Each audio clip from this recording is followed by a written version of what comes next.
৩,০০০ করে বেকার ভাতা ১ জুন থেকেই নতুন করে আবেদন জেনে নিন সরকারি নিয়ম। মমতা সরকারের ফ্ল্যাগশিপ প্রকল্প যুবশ্রী।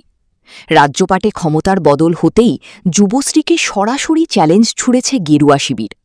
পশ্চিমবঙ্গের প্রথম বিজেপি সরকার নিয়ে এসেছে যুবশক্তি ভরসা কার্ড।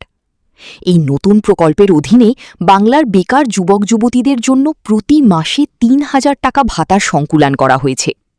যুবশ্রী প্রকল্পে মিলত ১৫০০ টাকার করে, অর্থাৎ যুবশক্তি ভরসা কার্ডের প্রাপ্ত অর্থ একেবারে দ্বিগুণ।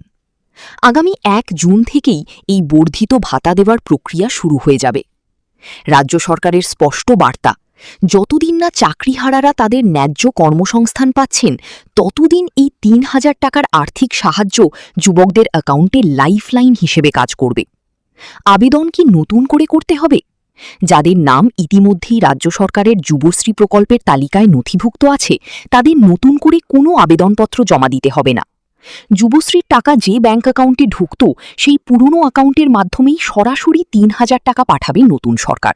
অর্থাৎ আগামী ১ জুন থেকে এই বর্ধিত ভাতা সরাসরি উপভোক্তাদের অ্যাকাউন্টে ক্রেডিট হতে শুরু করবে।